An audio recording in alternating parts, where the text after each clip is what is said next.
تو آپ بجائے اس کے کہ اس کو اپریشیٹ کریں، آپ یہ کہیں گے کہ نہیں اس کی لت بہت اچھی تھی. تو آپ جو ہے وہ آپ دیکھیں نا، آپ کا ہمارا جو اپروچ ہے چیزوں کے بارے میں وہ بڑی. اور اگر آپ کے اپنے نمبر کم ہو جائیں، آپ کے آتے ہیں، اگر آپ امتحان میں فیل ہو جائیں تو آپ کہیں گے یہ ٹیچر بہت برا تھا. تو آپ دیکھیں دونوں صورتوں میں آپ کسی بھی صورت میں یہ ایکسپٹ کرنے کے لیے تیار نہیں ہیں کہ آپ کے اندر خود کوئی کمی پائی جاتی ہے. اگر اخلاقی لحاظ سے ہمارے ہاں لوگ اس چیز کو مد نظر رکھیں کہ قبل اس کے کہ دوسروں میں خامیوں کو تلاش کریں، دوسروں میں پرابلمز کو تلاش کریں، وہ اگر اپنے اندر ان پرابلمز کو اور مشکلات کو تلاش کرنے میں کامیاب ہو جائیں تو وہ اپنی اصلاح جو ہے وہ بہتر طور پر کر سکتے ہیں. صلوات پڑھ دیجیے ایک مرتبہ.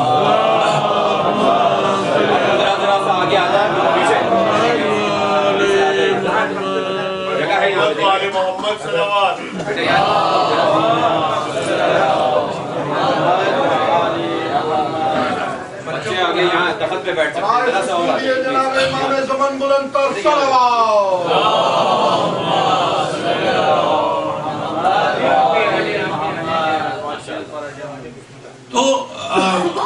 تو فکری طور پر آپ دیکھیں کہ اگر اب لیکن اس نے بجائے اس کے وہ اس اینگل سے چیزوں کو دیکھتا، اس نے جو ہے اس نے یہ ظاہری طور پر دیکھا کہ یہ قبول نہیں ہوئی اور اس کے اندر جیلسی پیدا ہو گئی اور حسد پیدا ہو گیا. میں یہاں پر رک کے آپ حضرات کی خدمت میں ایک اہم نقطے کی طرف اور بھی اشارہ کرتا چلوں کہ یہ جو اخلاق کا مرحلہ ہے یہ آپ کی فکر کے بعد آتا ہے. پہلے آپ کی سوچ میں پرابلم ہوتی ہے اور اس کے بعد اس کا اثر آپ کی فیلنگز پر ہوتا ہے، آپ کے بیہیویئر پر ہوتا ہے. آپ کے اندر جو اللہ تعالیٰ نے احساس کی قوت رکھی ہے یہ فالو کرتی ہے آپ کی تھنکنگ کو. اگر آپ کی تھنکنگ ان اپروپریٹ ہو، اگر آپ کی تھنکنگ صحیح نہ ہو یا نیگیٹو ہو تو اس کا اثر بھی جو ہے وہ آپ کی فیلنگز کے اوپر پڑے گا. جب آپ کی فیلنگز پر اثر پڑے گا تو اس کا اثر آپ کے عمل کے اوپر پڑے گا. تو آپ نے دیکھا کہ یہ جو انسان کا عمل خراب ہوتا ہے تو اس عمل کے پیچھے وہ عمل ایسے ہی خراب نہیں ہوتا، اس کی ایک پورا اس کا لاجیکل سیکوینس ہے جس میں پہلے عمل آپ کا جو آپ کی فیلنگز ہیں، آپ کی جو بیہیویئر ہے وہ پہلے خراب ہوتا ہے اور اس کے بعد وہ فالو کرتا ہے آپ کی تھنکنگ کو کہ آپ کی فکر اگر صحیح نہ ہو. تو اس وقت اگر آپ ماڈرن سائیکالوجی کو دیکھیں اور اس میں جو مختلف قسم کی تھراپیز موجود ہیں اور خاص طور پر جو کاؤنسلنگ تھیوریز اس وقت موجود ہیں، اس میں ایک کاؤنسلنگ تھیوری اگر آپ میں سے جو لوگ اس کو جانتے ہوں اس کو کہتے ہیں کوگنیٹو بیہیورل تھراپی. یہ جو CBT ہے اس میں یہ اس وقت آج کل کی سب سے اہم تھراپی ہے. اس کا جو بیس ہے وہ یہی ہے، اس کا ایک پارٹ بیہیویئر سے اس کا تعلق ہے اور دوسرا پارٹ جو ہے اس کا آپ کے کوگنیٹو آسپیکٹ سے ہے، یعنی تھنکنگ کے آسپیکٹ سے. تو آپ حیران ہوں گے کہ جو نقطہ میں بتانا چاہتا ہوں وہ یہ کہ انتہائی مظلومیت کا عالم ہے کہ وہ چیزیں کہ جو ہماری روایات میں موجود تھی، جو ہماری احادیث میں موجود تھی، جو ہمارے ائمہ اہل بیت علیہ السلام نے جن اہم اور باریک نقطوں کی طرف جن کی طرف آپ اشارہ کر چکے ہیں، لیکن ہم نے اس ٹیچنگز آف اہل بیت سے ہم نے خود کوئی فائدہ نہیں اٹھایا، لیکن جن لوگوں نے ان تھیوریز کو ڈیولپ کیا، چاہے انہوں نے کسی امام سے لی ہو، چاہے وہ اپنی عقل کے ذریعے پہنچے ہوں، لیکن آج انہوں نے اس کی بنیاد پر وہ انسانیت کے لیے جو ہے وہ مددگار ثابت ہو رہے ہیں. تو یہ کوگنیٹو بیہیویئر تھراپی جو ہے اس میں ایک نقطہ یہ ہے کہ آپ جو مریض ہے، جو کلائنٹ ہے کہ جو ڈپریس میں ہے یا سٹریس میں چلا گیا ہے، اس کو جو ہے وہ اس کی تھنکنگ کو ٹھیک کرنا، یعنی اس کی اپروچ کو ٹھیک کرنا. وہ چیزوں کو اگر نیگیٹیولی دیکھے گا، اگر چیزوں کو منفی طور پر دیکھے گا اور اگر اس کی تھنکنگ کو وہ ٹھیک کر دے، اپروچ کو ٹھیک کر دے، تو پھر جو ہے وہ اس کے سٹریس کو ریڈیوس کر سکتے ہیں اور وہ بہتر ہو سکتا ہے. میں اصل چیز جو کہنا چاہتا تھا وہ یہ کہ ہمارے پاس ایک روایت موجود ہے اور میں نے یہ روایت جو ہے وہ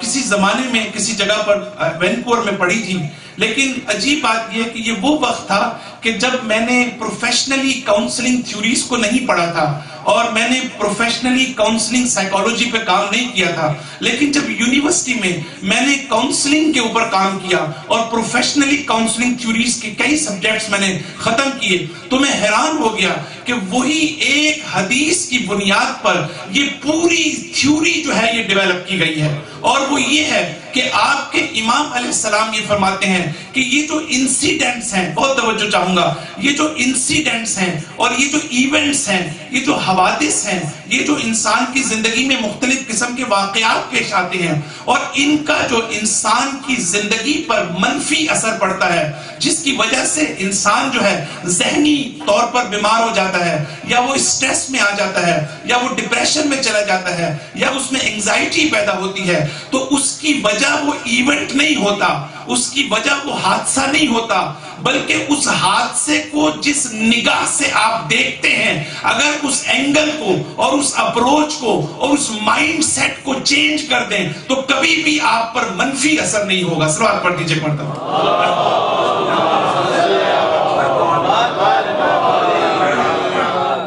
جو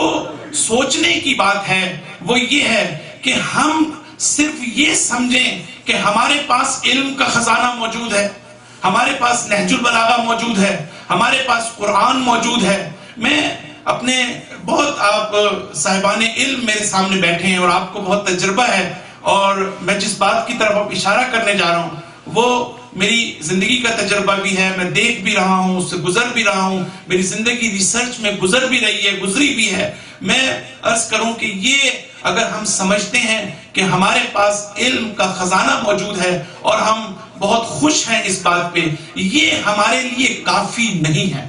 اگر ہم چاہتے ہیں کہ تعلیمات محمد و آل محمد، اگر ہم چاہتے ہیں کہ قرآن کی تعلیمات کو دنیا کے سامنے، قرآن کی اور محمد و آل محمد اور انبیاء کی تعلیمات کو، ان کی عظمت کو دنیا کے سامنے اجاگر کریں، تو ضرورت اس بات کی ہے کہ ان روایات کے ذریعے سے، ان قرآنی آیات کے ذریعے سے ہم انسانی دنیا کے اندر پوری تھیوریز کو ڈیولپ کریں اور پھر دنیا کے سامنے پیش کریں. صرف یہ کافی نہیں ہے کہ ہم جو ہے وہ مثلا ایک آیت جو ہے وہ لوگوں کو امپریس نہیں کرتی، آپ قیامت تک ان کو حدیثیں سناتے رہیں، آپ ان کو قرآن کی آیات سناتے رہیں. آج ہماری سب سے بڑی غلط فہمی یہ ہے کہ ہم ہزاروں دفعہ یہاں کے بڑے بڑے پروفیسرز ہیں، ڈاکٹرز ہیں، سائیکالوجسٹ ہیں، میرا خود ذاتی تجربہ ہے، جب میں ان کے سامنے قرآن کی کوئی آیت پیش کرتا ہوں تو وہ اس کو کوئی اہمیت نہیں دیتے. ایسا نہیں ہے کہ وہ کوئی نیگیٹو ایٹیٹیوڈ رکھتے ہیں. اصل یہ ہے کہ ہمارے لیے ان کے اوپر فردر کام کرنے کی ضرورت ہے، اور پھر ہم جو ہے وہ اس وقت جب ہم قرآن کی بات کرتے ہیں، قرآن سائیکالوجی، قرآن اخلاقیات، قرآن فلسفی، قرآن تھیولوجی، تمام وہ پہلو جو آج دنیا کی یونیورسٹیز کے سبجیکٹس ہیں، چاہے آپ اینتھروپولوجی لے لیں، چاہے آپ کرمنالوجی لے لیں، چاہے آپ تھیولوجی لے لیں، چاہے آپ فلسفی لے لیں، چاہے آپ موریلٹی اینڈ ایتھکس لے لیں، یہ سارے سبجیکٹس آج کینیڈا کی یونیورسٹیز میں مختلف ڈپارٹمنٹس کے اندر پڑھائے جا رہے ہیں. اور چاہے آپ ڈیولپمنٹ آف چلڈرن تھنکنگ کے اوپر آپ کام کر لیں، آپ کے قرآن اور اہل بیت کی تعلیمات میں ان تمام چیزوں کے بارے میں اہم پرنسپلز بیان کیے گئے ہیں. لیکن میرا سوال یہ ہے کہ ہم نے کتنا اپنے اوپر جو ہے وہ محنت کی ہے کہ ہم جب ان سبجیکٹس کو، جب میں یونیورسٹیز میں دیکھتا ہوں تو اخلاقیات کے اوپر بے انتہا کام ہوا ہے. اس میں پوزیٹیو بھی ہے، اس میں نیگیٹو بھی ہے، اور اس میں یورپ کے اور دوسرے علاقوں کے بڑے بڑے دانشوروں کی جدید ترین اخلاقیات کے اوپر تھیوریز موجود ہیں. اور مجھے یہ دکھ ہوتا ہے کہ ہمارے پاس اتنا سرمایہ ہونے کے باوجود ہم نے کبھی ان تھیوریز کو ری وزٹ یا وزٹ کرنے کی ضرورت محسوس نہیں کی. جب تک ہم اپنی تعلیمات کو، قرآن کو اور احادیث اور روایات کو عصر حاضر کی جدید ٹیکنالوجی اور جدید علوم کے کانٹیکسٹ میں ان کو بیان نہیں کریں گے، اور اپنی تحقیقات میں اور اپنی تحریروں میں ہم جب تک خود ان تھیوریز کو ایڈریس نہیں کریں گے اور ان کا جواب نہیں دیں گے، اس وقت تک ہم اپنی عظمت کو اجاگر نہیں کر سکتے. سوال پڑھ دیجئے ایک مرتبہ.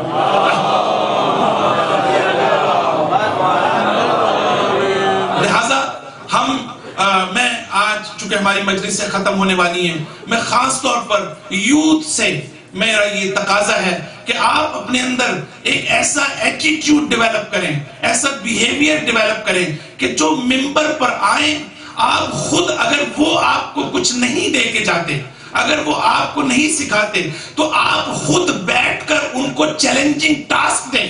اگر کوئی محرم کے اندر جو ہے وہ کوئی بھی عالم کوئی بھی یہاں پر آتا ہے، تو اگر وہ آپ یہ دیکھتے ہیں کہ وہ آپ کو کچھ دے کر نہیں جا رہا، تو آپ اس کے سامنے ٹاپکس رکھیں، آپ اس کے سامنے موضوعات رکھیں، انہیں کہیں مولانا صاحب یہ ہماری مشکل ہے، اس مشکل کے اوپر ہمیں یہ بتائیے کہ علی ابن ابی طالب دوست اور دشمن کے بارے میں کیا کہتے ہیں، علی ابن ابی طالب حق اور باطل کے بارے میں کیا کہتے ہیں، علی ابن ابی طالب آج دنیا میں ہیومن رائٹس کا مسئلہ ہے، ہیومن رائٹس پر امام علی کا نظریہ کیا ہے، آج دنیا میں نان مسلم کے ساتھ ہماری انٹریکشن کا مسئلہ ہے۔ تو ہم یہ جاننا چاہتے ہیں کہ ہمارے ائمہ کا ورلڈ ویو کیا تھا، اور امام علی علیہ السلام حقوق انسانی کے اوپر کیا رائے رکھتے تھے۔ تو یہ ساری چیزیں جو ہیں ہماری ذمہ داری ہے کہ اپنے اسکالرز اور اپنے علماء کو یہ ان کو مجبور کریں کہ وہ آپ کو علمی لحاظ سے عصر حاضر کے چیلنجز کا جواب دینے کے لیے اس کو وضاحت کریں۔ سبات پڑھ دیجئے ایک مرتبہ۔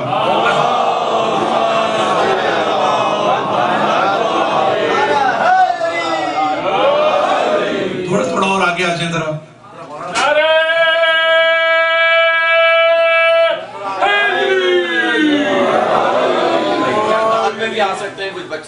تخت پہ بھی آ سکتے ہیں، ادھر آ جائیں۔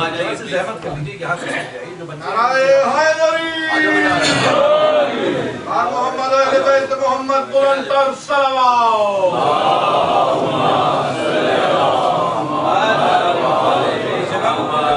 آج خوشنودی جناب امام زمان بلند تر صلوات۔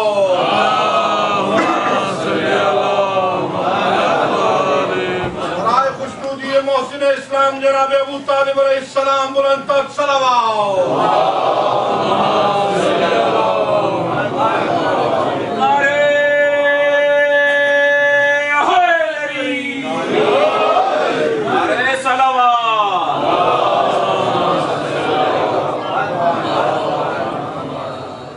تو یہ جو علمی دنیا میں جو آج ترقی ہو رہی ہے، اب آپ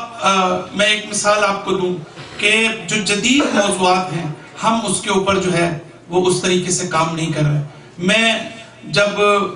پروفیشنلی کچھ چیزوں کو جب میں نے نہیں سیکھا تھا، مثلا سائیکالوجی کے شعبے میں، باوجود اس کے کہ میری اپنی پی ایچ ڈی اپنی فیلڈ کے اندر ہے، فلسفی میں، تھیولوجی میں، اور ساری عمر حوزے میں گزاری ہے، لیکن آپ یقین کریں کہ میں ایک عرصے سے ریزیڈنٹ عالم وینکوور میں اتنے کیسز کو ہمیں ڈیل کرنا پڑتا ہے ایز اے اسپریچول کنسلٹنٹ، یعنی ایسے ایشوز فیملیز کے آتے ہیں، اور سب لوگ یہ سمجھتے ہیں کہ ہمارا عالم جو ہے وہ ہماری رہنمائی کر سکتا ہے اور کاؤنسلنگ کا کام کر سکتا ہے۔ اس میں ہم نے حتیٰ ہومو سیکچولیٹی کے ایشوز جو ہیں اور دوسرے ایشوز اس کو بھی ڈیل کرنا پڑتا ہے۔ خود ہماری کمیونٹی کے اندر یہ ایشوز جو ہیں وہ موجود ہیں، لیکن آپ یہ دیکھیں کہ جس وقت میں نے پروفیشنلی اس فیلڈ کو میں نے سیکھنا شروع کیا، تو پھر مجھے یہ پتا چلا کہ میں اپنی زندگی میں اب تک جو بہت زیادہ کاؤنسلنگ کرتا رہا ہوں، اس میں کتنی ٹیریبل مسٹیکس کرتا تھا۔ وہ مجھے کیسے پتا چلا؟ میں صرف یہ سوچوں کہ میں قم سے آگے ہوں تو مجھے سب کچھ پتا ہے، یعنی یہ سب سے بڑی غلط فہمی ہماری اگر کسی کی ہو۔ میں خاص طور پر اہل منبر کی بات کر رہا ہوں کہ پہلے تو آپ کو اس قابل ہونا چاہیے کہ اپنے علوم میں آپ ماہر ہوں، پھر تو دوسری کی بات تو بہت بات کی ہے، پہلے تو قرآن و سنت پر، پھر آپ اس کو مرج کرنے کے قابل، یہ وہ چیز ہے۔ اور یہی وجہ ہے کہ مجھے فخر ہے کہ اسی قرآن و سنت اور اہل بیت کی احادیث کی روشنی میں مجھے اچھا نہیں لگتا کہ میں اپنی تعریف کروں، لیکن میں اس مقام پر آپ کو ایک نقطے کی طرف لے جانا چاہتا ہوں۔ جب میں نے پریزنٹیشنز دینے کی کوشش کی اور دی وہاں کی یونیورسٹیز کے اندر، جیسے میری ایک پریزنٹیشن تھی کہ role of spirituality and religion and especially Islam in reducing stress, تو وہاں پر میں نے پوری یونیورسٹی کی جو کلاس تھی اس کے سامنے میں نے قرآن و سنت کی روشنی میں نے ان اصولوں اور پرنسپل سے استفادہ کیا کہ جو آلریڈی ماڈرن سائیکالوجی میں جس کو استعمال کیا جا رہا ہے۔ تو پھر آپ دیکھیں کہ اس کا جو اثر تھا وہ بالکل ایک عجیب و غریب تھا اور میرے لیے بھی باعث تعجب تھا. تو ہمیں ضرورت اس بات کی ہے کہ ہم ان جدید علوم کو جو ہے وہ اسلام اور دین کے ساتھ مرج کر کے صحیح طور پر اس دین کی جو ہے وہ تبلیغ کریں. سب بات پڑھ دیجیے.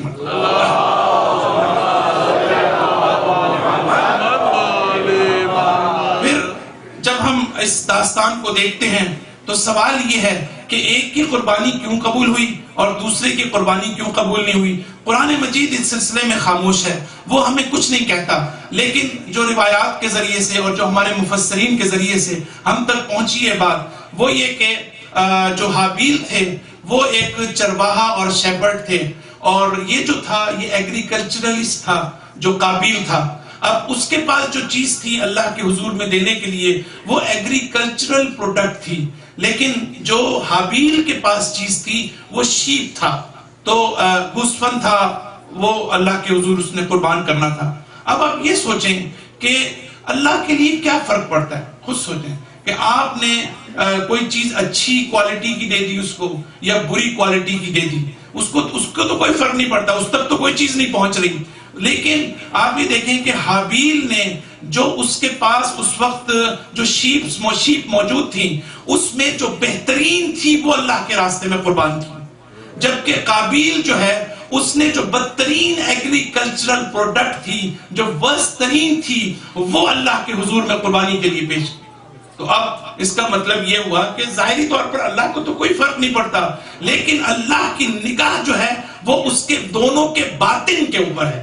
دونوں کے اس اسپریچول آسپیکٹ کے اوپر ہے کہ ایک شخص جو ہے وہ اس کا باطن جو ہے وہ کس طرح کا ہے اور دوسرے کا کس طریقے سے ہے. لہٰذا یہی وجہ ہے کہ قرآن مجید کی اس آیت میں ہم یہ جب اس نے کہا کہ میں تمہیں قتل کر دوں گا تو اس نے کہا انما یتقبل اللہ من المتقین. حابیل نے قابیل کو کہا. اب دیکھیں یہ کتنی اہم سٹیٹمنٹ ہے کہ جو ہمارے لیے ڈیسائسو رول رکھتی ہے کہ حابیل نے قابیل کو کہا کہ دیکھو اللہ صرف اور صرف متقین کے اعمال کو قبول کرتا ہے. اگر کوئی شخص متقی نہیں ہے، اگر کوئی شخص پرہیزگار نہیں ہے، اگر کوئی شخص واقعاً مخلص نہیں ہے تو وہ کبھی بھی اللہ جو ہے اس کے اعمال کو قبول نہیں کرے گا. تو اب تقوی کی جب بات آتی ہے، جب پائسنس کی بات آتی ہے، جب رائٹیسنس کی بات آتی ہے، تو یاد رکھیے گا کہ پائسنس اور رائٹیسنس جو ہے وہ آپ کے سول اور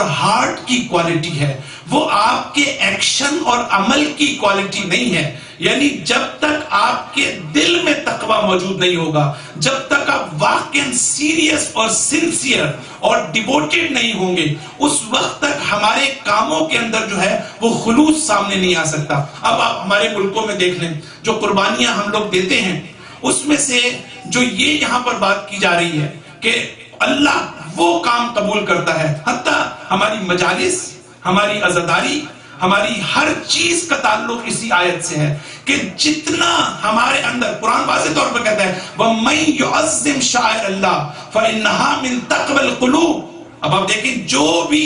شاعر اللہ کا احترام کرے گا، اس کی عظمت کا قائل ہوگا. شاعر اللہ یعنی ہر وہ چیز جو سائنس آف گاڈ ہے، ہر وہ چیز جو اللہ کو ریپریزنٹ کرتی ہے، ہر وہ چیز جو اللہ کی عظمت کو اجاگر کرتی ہے، وہ سب چیزیں کیا ہیں؟ شاعر اللہ ہیں. تو ہر وہ شخص جو ان کی تعظیم کرتا ہے فَإِنَّهَا مِن تَقْوَى الْقُلُوبِ، اس کا تعلق آپ کے قلب کے تقوی سے ہے. اگر آپ نے کسی کو دکھانے کے لیے، اگر آپ نے کسی اور مقصد کے لیے کوئی بھی حتیٰ نیک کام بھی کیا ہے، اور عام طور پر جو ہماری پرابلم ہے وہ یہ ہے کہ ہم میں دونوں چیزیں پائی جاتی ہیں، ہم میں تقوی بھی پایا جاتا ہے اور ہمارے اندر دنیا داری بھی پائی جاتی ہے. تو اس آیت میں جس باریک نقطے کی طرف ان آیتوں میں اشارہ کیا گیا ہے وہ یہ ہے کہ آپ جو ہے وہ اس چیز میں جتنا آپ کا تقوی ہوگا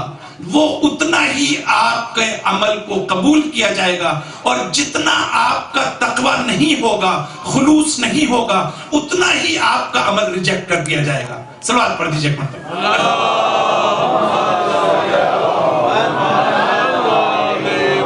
یعنی 20% اگر ہمارا تقوی ہے ہم خدا کے لیے تو ہمارا 20% ہی ملے گا ہمیں ثواب. 10% ہے تو 10% ثواب ملے گا. لہٰذا یہ چیز جو ہے اس کو سمجھنے کی ضرورت ہے کہ حابیل نے قابیل کو یہ کہا کہ یہ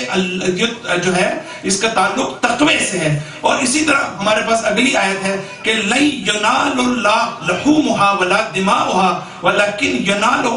يَنَالُهُ التَّقْوَى مِنْكُمْ، کہ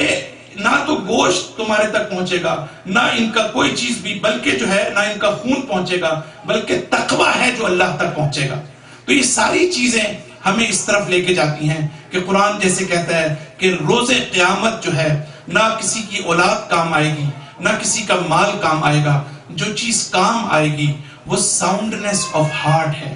اگر قلب سلیم کے ساتھ کوئی اللہ کے پاس آئے گا تو وہی اللہ اس کو قبول کرے گا. باقی ہمارے اعمال، تو یہ چیزیں ہمیں اسی دنیا میں اگر ہم اس پر غور کریں، اگر ہم اس میں اپنی تربیت کر سکیں، تو میں سمجھتا ہوں کہ ایک بہت اہم قدم ہے جو ہم اٹھا سکتے ہیں. سب آپ پڑھ دیجیے ایک مرتبہ.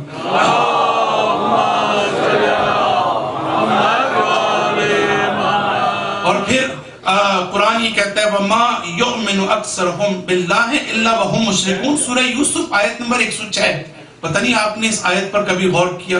قرآن کہتا ہے کہ اکثر لوگ جو مومن ہوتے ہیں اور جو صاحبان ایمان ہوتے ہیں وہ نہیں ہوتے مگر مشرک. یعنی اکثر مومن کو قرآن نے خود مشرک کہا ہے. مسئلہ غیر مسلمانوں کا نہیں ہے، مسئلہ خود مسلمانوں کا ہے کہ اللہ تعالیٰ یہ کہتا ہے کہ ہم جو ہے وہ شرک سے نہیں نکل سکتے. البتہ یہ ایک ہڈن شرک ہے، یہ وہ شرک نہیں ہے جو مشرکین اور کفار کے لیے استعمال کرتے ہیں. یہ ٹھیک ہے کہ ایکسیپٹیبل ہے، لیکن قرآن ساتھ ساتھ اخلاقی لحاظ سے ہمیں اس طرف متوجہ کرنا چاہتا ہے. اور آپ کے مولا اور آپ کے آقا بہت پہلے اس بات کی طرف اشارہ کر چکے ہیں کہ شرک جو ہے ایک سیاہ رات میں، امام علی علیہ السلام، شرک جو ہے سیاہ رات میں، سیاہ ایک چلنے والی سیاہ پتھر پر سیاہ چونٹی سے بھی زیادہ ہڈن اور چھپی ہوئی چیز ہے. یعنی آپ شرک کو آپ کوئی معمولی چیز نہ سمجھیں کہ انسان کس طرح سے شرک میں مبتلا ہوتا ہے. تو بہرحال یہ ہمیں درس جو ہے ایک حصہ آج کی مجلس کا وہ ہمیں یہ ملا کہ حابیل نے قابیل کو یہ درس دیا کہ اگر وہ فکری طور پر چاہتا تو وہ اپنی اصلاح کر سکتا تھا، لیکن اس نے اپنی فکر کو صحیح استعمال نہیں کیا. اگر وہ اپنی خامیوں پر غور کرتا تو وہ خود اپنی اصلاح کر سکتا تھا. اور لہٰذا یہی وجہ جب امام حسین علیہ السلام کہتے ہیں کہ انما خرجت لطلب الاصلاح فی امت جدی، میں اپنے جد کی امت کی اصلاح کرنا چاہتا ہوں، تو وہاں پر بھی اصلاح سے مراد یہی اصلاح ہے کہ انسان کس طریقے سے اپنے باطن کو، اپنی روح کو، اپنی عقل کو، اپنی انٹلیکٹ کو، اپنی وزڈم کو جو ہے اس کو وہ پیوریفائی کر سکتا ہے، اس کو وہ ریفائن کر سکتا ہے اور ڈیولپ کر سکتا ہے. تو یہ ہمیں اس داستان سے ملا. لیکن ہمیں ایک اور عجیب چیز نظر آتی ہے کہ اس داستان کے اندر جو اگلا مرحلہ ہے، جب قابیل نے حابیل کو قتل کر دیا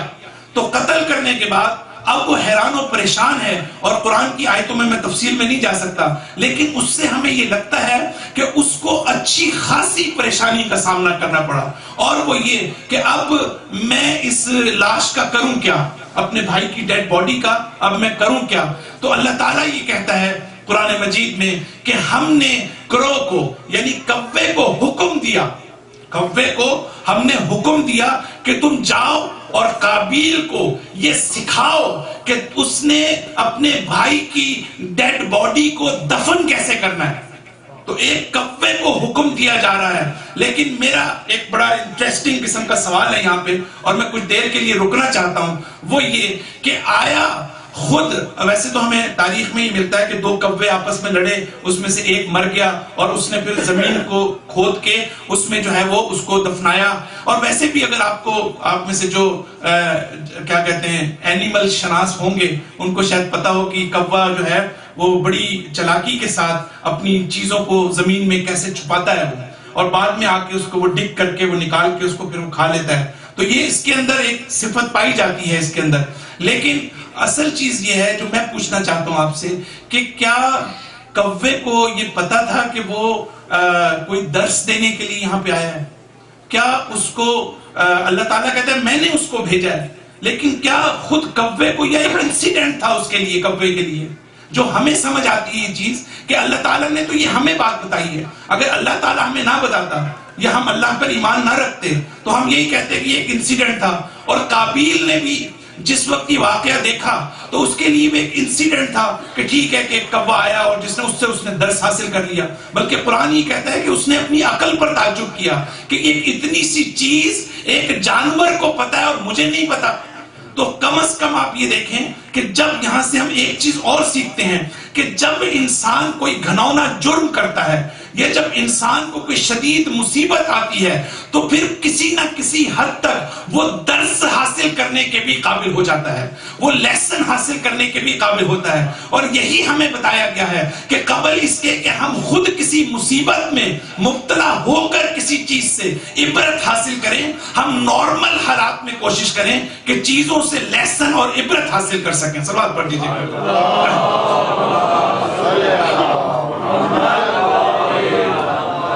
تو ہمیں یہ نظر آیا کہ اس نے اس سے عبرت حاصل کی، درس حاصل کیا اور اپنی عقل پر تعجب کیا کہ مجھ میں اتنی عقل بھی نہیں تھی کہ میں اتنی چھوٹی سی چیز سوچ سکتا کہ میں مٹی میں جو ہے وہ اس میں سے اپنے بھائی کو جو ہے اس میں دفنا دوں. تو یہاں پر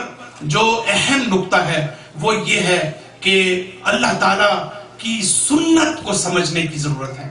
اللہ تعالیٰ کی ٹریڈیشن کو سمجھنے کی ضرورت ہے، اللہ تعالیٰ کی اس کائنات میں جو انوالومنٹ ہے اس انوالومنٹ کے طریقے کو سمجھنے کی ضرورت ہے. کیونکہ یہ بہت بڑا سوال ہے کہ اللہ تعالیٰ جو ہے وہ کس طریقے سے اس کی انگیجمنٹ ہے، کس طریقے سے وہ ہمیں اسسٹ کرتا ہے، کس طریقے سے وہ ہماری ہیلپ کرتا ہے. یہ ضروری ہے کہ ہم اس کو سمجھیں. تو اللہ تعالیٰ قرآن مجید میں اگر آپ دیکھیں بہت سی چیزیں ہیں جو ہماری آنکھوں کے سامنے ہوتی ہیں، ہم اس کے جو کازز ہیں، جو اس کے اسباب ہیں، ہم ان کو اچھی طرح جانتے ہیں کہ اس کی وجہ کیا ہے. اور آج کی سائنس نے جتنی ترقی کر لی ہے اس نے ہر چیز کے روٹس بتا دی ہیں، روٹ کازز بتا دی ہیں. لیکن ان ساری چیزوں کے باوجود اللہ تعالیٰ جو ہے ان ظاہری اسباب کو کافی نہ سمجھتے ہوئے بار بار قرآن کے اندر اس چیز کو مینشن کرتا ہے کہ دیکھو یہ میں ہوں جو اصل کاز ہوں ان تمام چیزوں کے پیچھے،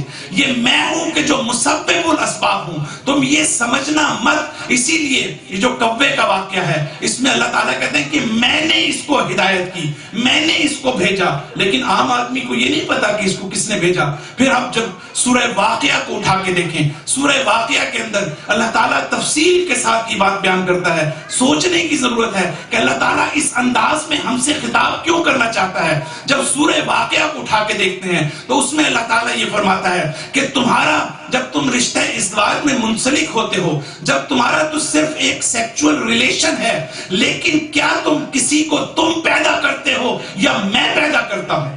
جب تم زمین پر سیڈز کو سو کرتے ہو، جب تم زمین پر بیج کو ڈالتے ہو تو کیا تم گرو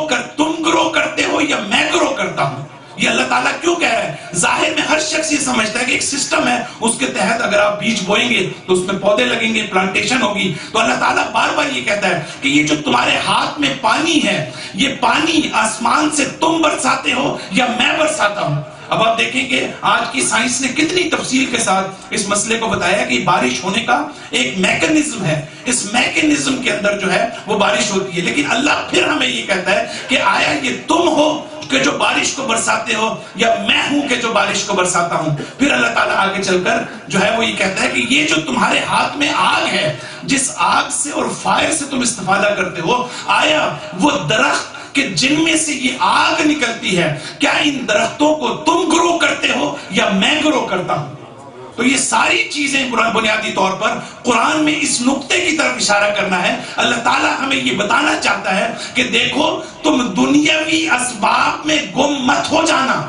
تم اپنے آپ کو اس دنیا کے ساتھ اٹیچ نہ کرنا، بلکہ قدم قدم پر اللہ یہ کہتا ہے کہ ہر وہ چیز جو تم اس دنیا میں دیکھتے ہو اس کے دو اس کی ڈیمینشنز ہیں، ایک اس کی دنیاوی ہے اور ایک اس کی ڈیوائن ہے. تمہیں چاہیے کہ اس دنیا میں ہر چیز کے ڈیوائن رخ کے اوپر غور کرو اور یہ دیکھو کہ اس کا اللہ کے ساتھ ریلیشن ہے. اور یہی وجہ ہے کہ جب اللہ تعالیٰ یہ فرماتا ہے کہ سبحان الذی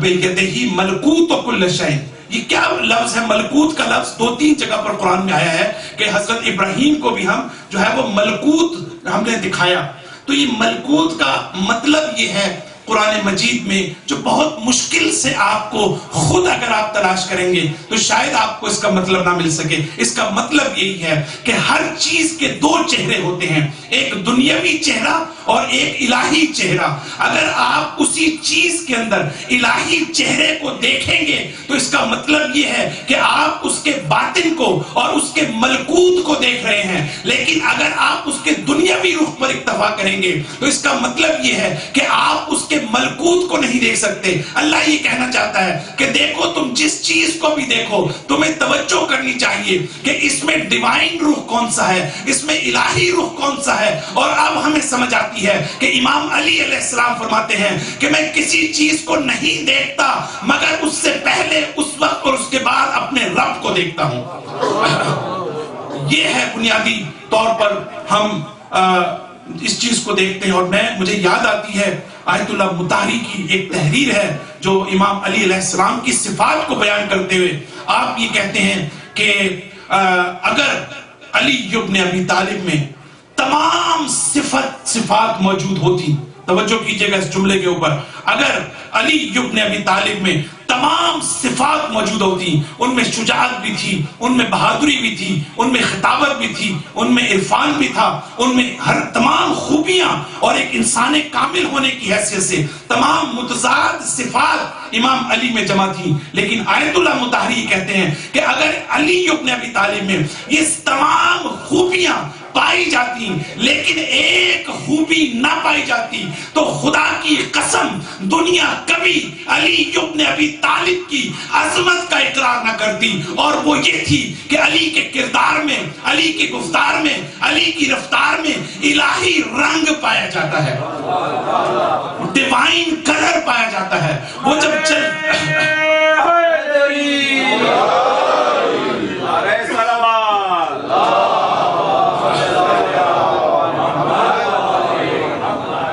یہ ڈیوائن کلر اور الہی رنگ، یعنی جب آپ بیٹھتے تھے، اٹھتے تھے، بولتے تھے، ایک تو آپ کی جداگانہ صفات ہیں اور ایک اوور آل جو آپ دنیا کو امپریشن دے رہے ہیں. یہ اسلام اس قسم کے انسان کو تربیت کرنا چاہتا ہے کہ آپ کو دیکھ کر لوگ کہہ سکیں کہ یہ ایک الہی انسان ہے، یہ ایک ایسا انسان ہے کہ جو کسی کو نقصان نہیں پہنچا سکتا، یہ ایک ایسا انسان ہے کہ جس سے صرف فائدہ ہی فائدہ پہنچتا ہے. تو یہ وہ چیز ہے کہ جو ہمیں اس پوری داستان سے ملتی ہے. تو اب جو اس کے ساتھ اٹیچ ایک نقطہ ہے وہ یہ کہ اللہ تعالیٰ ساتھ ہی یہ جو کوے کا واقعہ ہے اس میں ہمیں ایک اور درس بھی دیتا ہے. وہ کہتا ہے کہ دیکھو میں نے قابیل کی مدد کی، بہت توجہ کیجئے گا، میں نے قابیل کی مدد کی، میں نے اس کو بتایا کہ تمہاری پریشانی کیسے دور ہو سکتی ہے. اس چیز سے ہٹ کر کے اللہ تعالیٰ کی مخلوق کے بارے میں مدد کرتا ہے، کیسے تمہاری محل ہو سکتی ہے. لیکن نہ قابیل کو یہ پتا نہ ہی اس جانور کو یہ پتا. تو گویا یہ درس یہاں پر دیا جا رہا ہے. اللہ تعالیٰ یہ بتانا چاہتا ہے کہ دیکھو اس دنیا میں قدم قدم پر تمہاری مدد کرتا ہوں لیکن تمہیں پتہ نہیں چلتا. قدم قدم پر میں تمہاری رہنمائی کرتا ہوں، قدم قدم پر میں تمہاری ہدایت کرتا ہوں. اسی لیے یہ جو دعاؤں کے بارے میں کہا گیا ہے، یہ جو صدقے کے بارے میں کہا گیا ہے، یہ جو توکل کے بارے میں کہا گیا ہے کہ یہ ہمیں آفات سے دور کرتی ہے. اس میں اللہ کی یہ ذمہ داری نہیں ہے کہ قدم قدم پر ہمیں یہ بتائے کہ تمہارے کس نیک عمل کا، تمہارے پر کس جگہ پر اللہ نے تمہیں اس کا ثواب دیا ہے اور کس جگہ پر تمہیں فائدہ دیا ہے. لیکن ہمیں قرآن کی آیت بتاتی ہے، اللہ تعالیٰ ہمیں یہ پیغام دینا چاہتا ہے کہ دیکھو میں تمہاری مدد کرتا ہوں لیکن کبھی تمہیں خود بھی اس کا احساس نہیں ہوتا کہ میں کہاں پر تمہارے لیے ہدایت کا باعث بن رہا ہوں. سبحان پڑھ دیجیے ایک مرتبہ.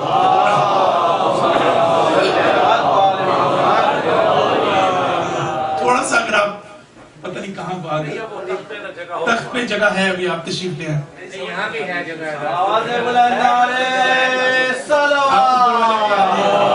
تھوڑا سا اور ساتھ ایک مرتبہ پھر آپ سے اس کی فائنینشلی آپ تھوڑا سا مدد کریں. بچے آ رہے ہیں، جتنا آپ کر سکتے ہیں انشاءاللہ اللہ تعالیٰ آپ کی اس عبادت کو قبول فرمائے اور آپ کی مشکلات کو دور کریں.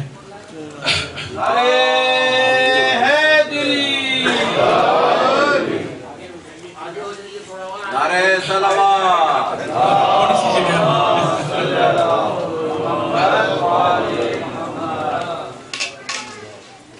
حبیب خدا ختم الانبیاء بلندتر صلوات.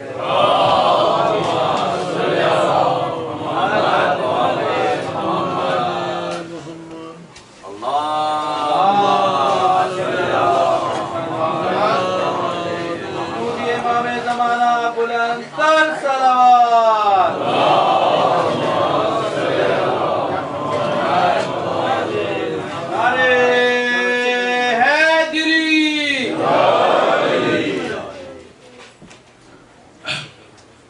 محمد و آل محمد بلندتر صلوات.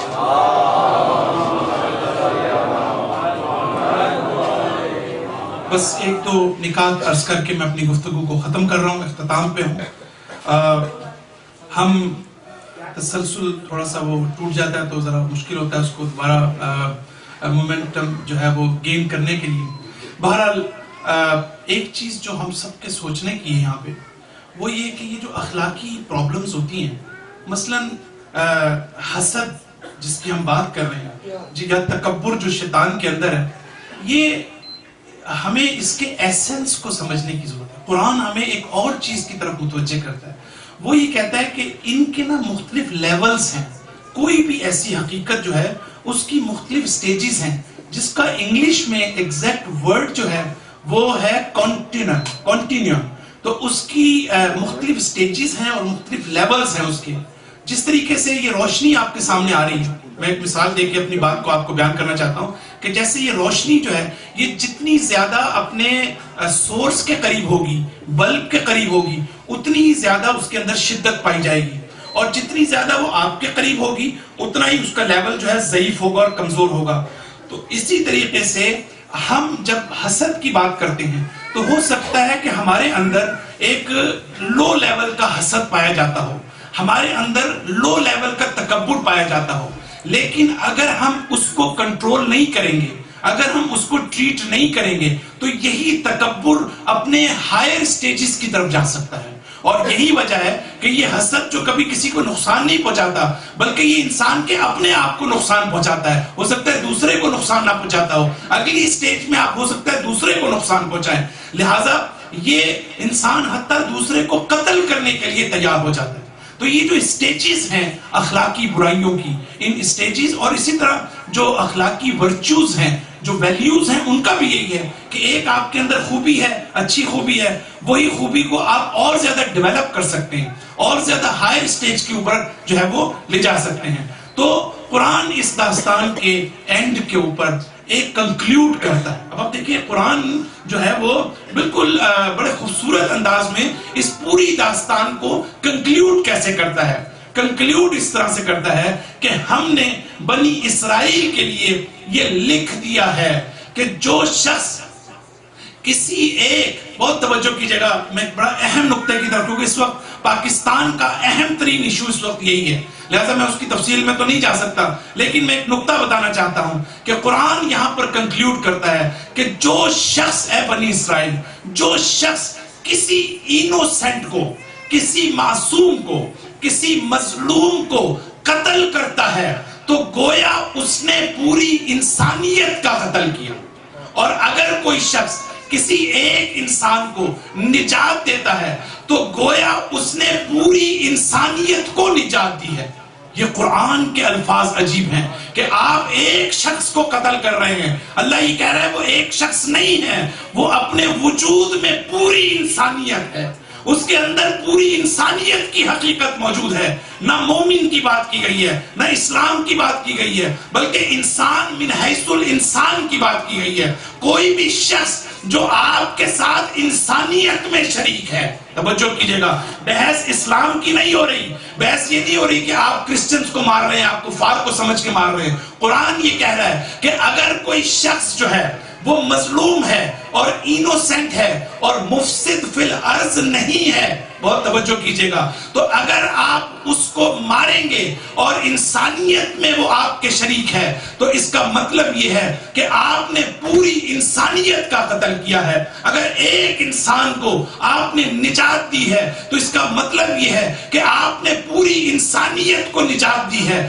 تو قرآن بنیادی طور پر جس فلسفے کی طرف اشارہ کرنا چاہتا ہے, جس بنیادی حکمت کی طرف اشارہ کرنا چاہتا ہے, وہ یہ ہے کہ جب ہم سوچ سکتے ہیں کہ قرآن جو لفظ استعمال کر رہا ہے وہ کہہ رہا ہے کأنہا, کہ گویا اس نے پوری انسانیت کا قتل کیا, گویا اس نے پوری انسانیت کا جو ہے وہ اس نے بچایا. تو یہ اس کے پیچھے جو فلسفہ ہے وہ فلسفہ یہ ہے عزیزان محترم کہ اگر کوئی شخص جو ہے کسی ایک مظلوم کو یا انوسینٹ کو یا معصوم کو قتل کرتا ہے, بہت توجہ کیجئے گا, گفتگو میں ختم کر چکا ہوں لیکن اہم ترین نقطہ آج کی پوری مجلس کا میں آپ کی خدمت میں دے کے جا رہا ہوں کہ اگر کوئی شخص کسی ایک معصوم شخص کو قتل کرتا ہے تو قرآن کیوں کہتا ہے کہ اس نے انسانیت کو قتل کیا؟ اس لیے کہ اس کے اندر اتنی گراؤنڈز موجود ہوتی ہیں, وہ اس بات کے لیے تیار ہوتا ہے کہ اگر وہ کسی ایک شخص کو قتل کر سکتا ہے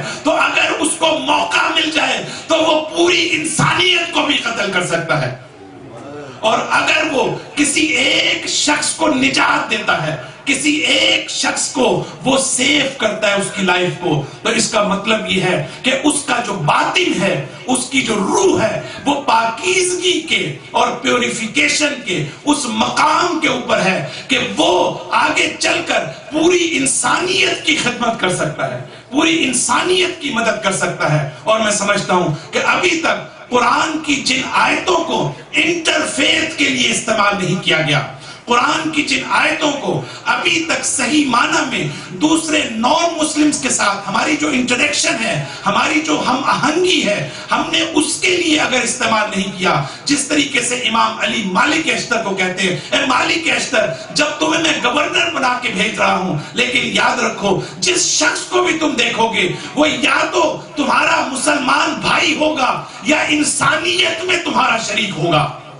یہ ساری گراؤنڈز ہمارے پاس موجود ہیں لیکن ہم ان تھیوریز کو ڈیولپ کرنے کے قابل نہیں ہیں. میں نے کسی مقام پر ہیومن رائٹس امام علی کی نظر میں نے بہت تفصیلی سپیچ دی تھی, اور جو چارٹر آف ہیومن رائٹ ہے اس کی روشنی میں نے مالک اشتر کے خطبے جو خط ہے اس کو میں نے ایویلویٹ کیا تھا. لیکن مجھے صرف افسوس یہ ہوتا ہے کہ ہم ابھی اس طرف ریسرچ کی طرف ابھی تک آئے نہیں کہ جہاں پر دنیا کو ہم قرآن اور محمد و آل محمد کی تعلیمات سے آشنا کر سکیں. تو قرآن یہاں پر ہمیں یہ کہتا ہے کہ دیکھو ایک شخص کو اگر تم قتل کرو گے تمہاری پوری, کیونکہ تمہاری جو ماہیت ہے, تمہارا جو ایسنس ہے, تمہاری جو شخصیت ہے, پاکستان میں آپ دیکھ لیں کہ جو شخص کسی معصوم کو قتل کرتا ہے تو وہ صرف ایک آدمی کو قتل نہیں کرتا بلکہ اس کے بعد اس کے اندر اتنی گراؤنڈز پیدا ہو چکی ہیں کہ اگر اس کو موقع ملے تو دنیا کے ہر انسان کو قتل کر دے گا. اور اگر آپ اس کو اسپریچول سینس میں لیں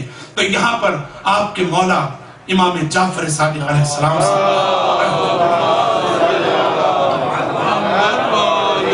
کہا کہ کوئی شخص آیا اور کہا کہ مولا یہ بتائیے کہ جو آیت ہے ایک انسان کی نجات پوری جو ہے وہ انسانیت کی نجات ہے, اس سے مراد یہ ہے کہ اس کو آگ میں اگر کہیں اس کے آگ لگ گئی ہے تو اس کو آگ سے بچا لیا, یا اگر وہ ڈراؤن یا جو ہے وہ ڈوب رہا ہو تو اس کو جو ہے وہ اس سے بچا لیا. اس سے مراد یہ ہے. امام علیہ السلام نے حدیث کے الفاظ ہے سکتا, کچھ دیر کے لیے خاموش رہے, اور خاموش رہنے کے بعد اس کے بعد آپ کہتے ہیں نہیں اس سے بڑھ کر ہے. اس کا مطلب صرف یہ مطلب نہیں ہے, اس کا مطلب یہ ہے کہ اگر تم کسی شخص کے سامنے حق کو یا باطل کو پیش کرتے ہو اور اس کو اس کی طرف دعوت دیتے ہو اور اگر وہ اس کو قبول کر لیتا ہے تو یہ ہے اس آیت کا مطلب. آپ کے چھٹے امام کیا کہنا چاہتے ہیں؟ وہ یہ کہنا چاہتے ہیں کہ جس طریقے سے ایک انسان کا قتل جو ہے وہ تمام انسانیت کا قتل ہے, اسی طریقے سے اگر آپ کسی ایک شخص کو گمراہ کریں گے، اگر کسی ایک شخص کی گمراہی کا باعث بنیں گے، اس کو مس لیڈ کرنے کا باعث بنیں گے، تو گویا آپ نے پوری انسانیت کو گمراہ کر دیا. اور اگر آپ نے کسی ایک شخص کی ہدایت کر دی تو گویا آپ نے پوری انسانیت کی ہدایت کر دی. صلوات پڑھ دیجئے.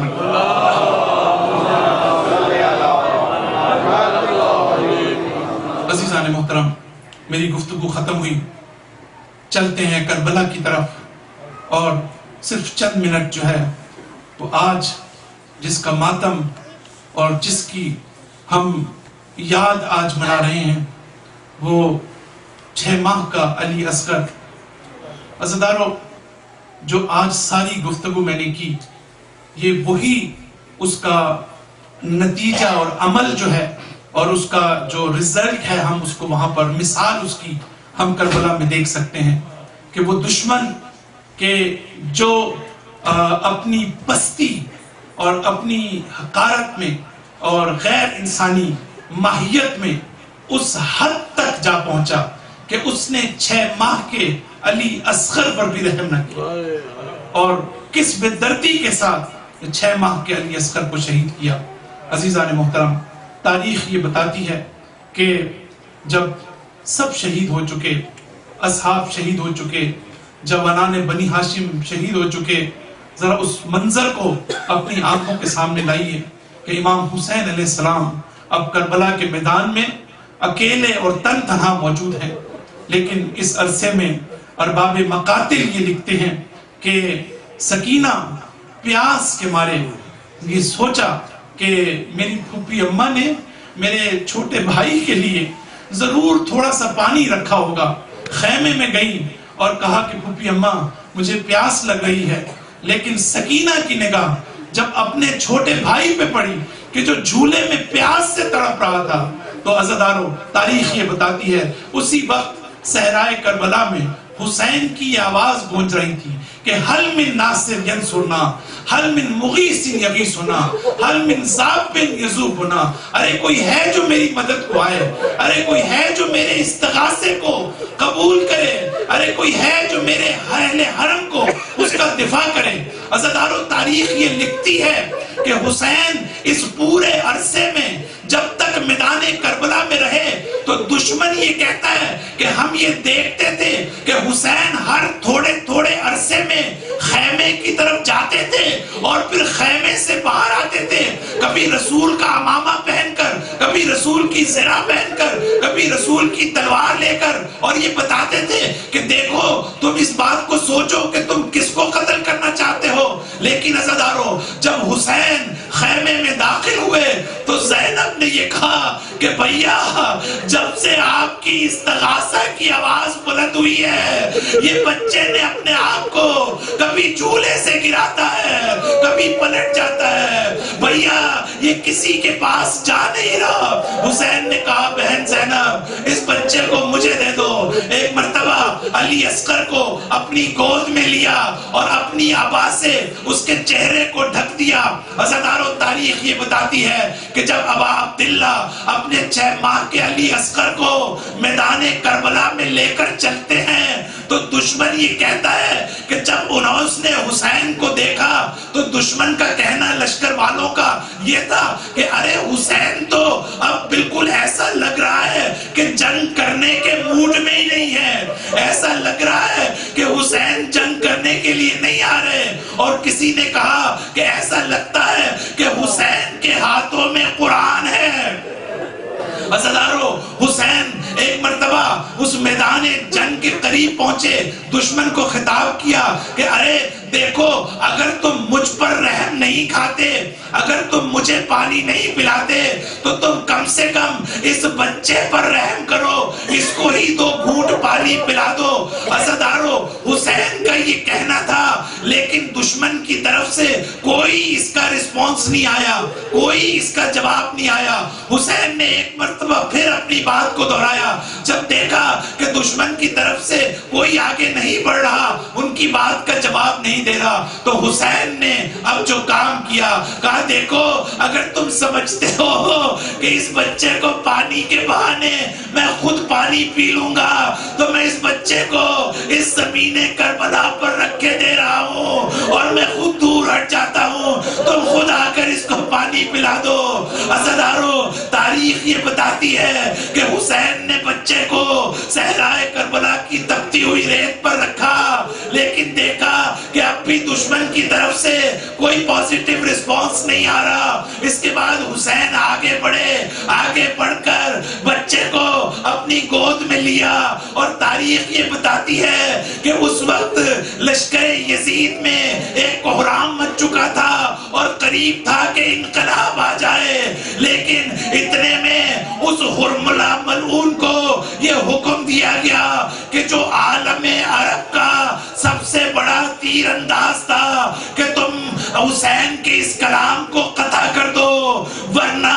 یہاں پر انقلاب برپا ہو جائے گا۔ عزادارو، میں آگے بڑھنے سے پہلے آپ کی توجہ اس نقطے کی طرف مبذول کروانا چاہتا ہوں۔ میں آپ سے پوچھتا ہوں، حسین جیسی شخصیت جس کی بصیرت اور جس کے تدبر کا یہ عالم تھا کہ جس سے بہتر کوئی اپنے دشمن کو نہیں پہچانتا ہوگا، میں آپ کے سامنے ایک سوال رکھنا چاہتا ہوں، مجھے بتائیے کیا حسین کو یہ پتہ نہیں تھا کہ دشمن علی اصغر کو پانی نہیں پلائے گا؟ کیا حسین کو دشمن کی ماہیت کا پتہ نہیں تھا؟ مجھے کہنے کی اجازت دیجئے، حسین کو پتہ تھا کہ دشمن علی اصغر کو پانی نہیں پلائے گا،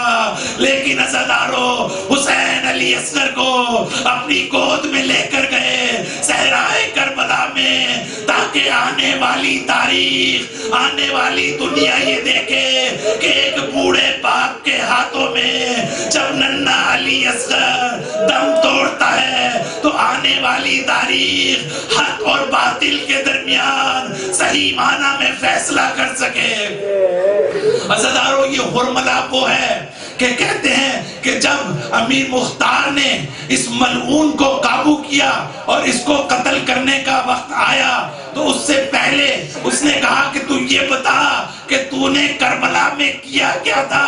وہ پوری تاریخ کو لکھتے رہے، جس کو انہوں نے نشانہ عبرت بنایا اس سے یہ بھی پوچھا کہ تو بتا کہ تو نے کربلا میں کیا کیا۔ عزادارو، تاریخ یہ بتاتی ہے کہ حرملہ نے اس بات کا اعتراف کیا کہ میں نے کربلا کے میدان میں تین مقامات پر میں نے اپنا تیر چلایا۔ ایک وہ جب دیکھنے والے یہ دیکھ رہے تھے کہ ارے عباس کو کوئی روک سکے، ارے عباس کو کوئی نہیں روک پا رہا، لیکن مجھے یہ پتا تھا کہ عباس کی جان اس مشکیزہ میں ہے، اس پانی میں ہے کہ جس کا سکینہ سے وعدہ کر کے گئے ہیں۔ میں نے پہلا تیر کربلا کے میدان میں اس مشکیزہ پر چلایا اور اس سے میں عباس کو روکنے میں کامیاب ہو گیا، اور دوسرا تیر اور امام حسن کا وہ بیٹا جو 10 یا 11 سال کا جس کا نام عبداللہ ابن حسن ہے۔ عزادارو، تاریخ کربلا یہ بتاتی ہے کہ جس کو اپنے چچا سے عجیب قسم کی محبت تھی، حسین نے زینب کو خاص طور پر نصیحت کی تھی کہ بہن زینب، اس بچے کا خیال رکھنا، اس کو خیمے سے نہ نکلنے دینا، لیکن تاریخ یہ بتاتی ہے کہ یہ امام حسن کا بیٹا ایک مرتبہ زینب کا ہاتھ چھڑا کر تیزی کے ساتھ جب حسین صحرائے کربلا میں آخری سانس لے رہے تھے تو ایک مرتبہ اپنے چچا کے اوپر گر گیا اور کہا کہ چچا جان، میں آپ کو بچانے کے لیے آیا ہوں۔ ایک ستمگر نے حسین پر تلوار سے وار کرنا کہا، لیکن اس بچے نے دونوں ہاتھوں کو آگے کر دیا، اس کے ہاتھ کٹ گئے۔ عزادارو، حرملہ کہتا ہے میں نے دوسرا تیر اس بچے کے اوپر چڑھایا اور یہ حسین کے سینے پر شہید ہو گیا. اور تیسرا تیر میں نے حلق اصغر پر جب میں نے تیر چلایا تو یہ پہلا مقام تھا جب میرے ہاتھ کانپ اٹھے، لیکن میں نے جب تیر چلایا عزادارو حسین کے ہاتھوں میں علی اصغر منقلب ہو گئے. حسین نے علی اصغر کا خون آسمان کی طرف پھینکا. آپ کے 5ویں امام یہ کہتے ہیں کہ خدا کی قسم اس خون کا ایک قطرہ بھی واپس نہیں آیا، لیکن ہمارا سلام ہو اس حسین پر. حسین یہ فرماتے ہیں، علی اصغر کی لاش ہاتھ میں ہے، فرماتے ہیں حونا الیہ ما نزل بہی، ارے یہ مصیبت مجھ پر آسان ہو گئی پروردگارا. یہ مصیبت علی اصغر کی کبھی میں اس کو برداشت نہیں کر سکتا تھا. اگر میری نظروں میں اگر مجھے یہ معلوم نہ ہوتا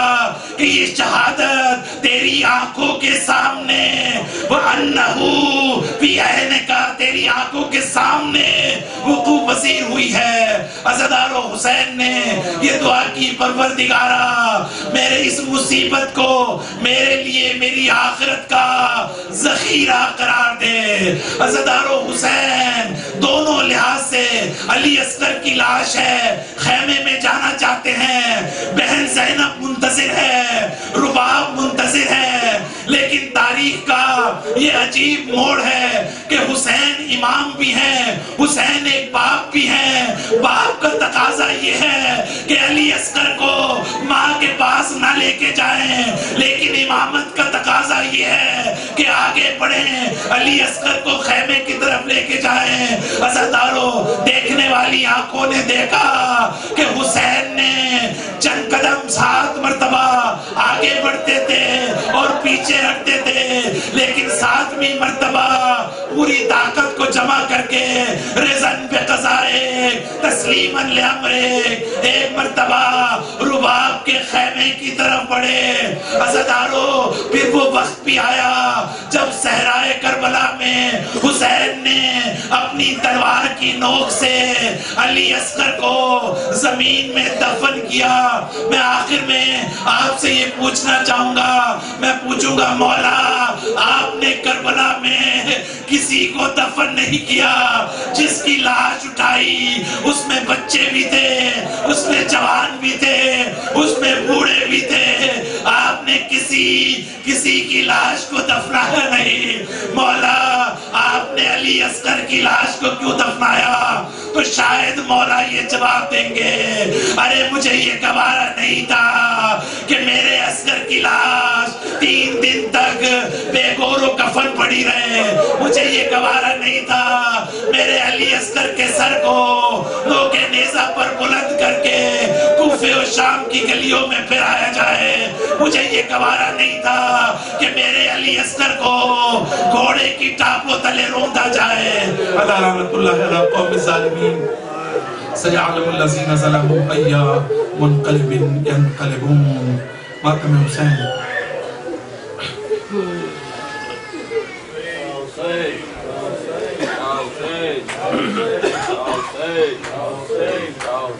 I'll say.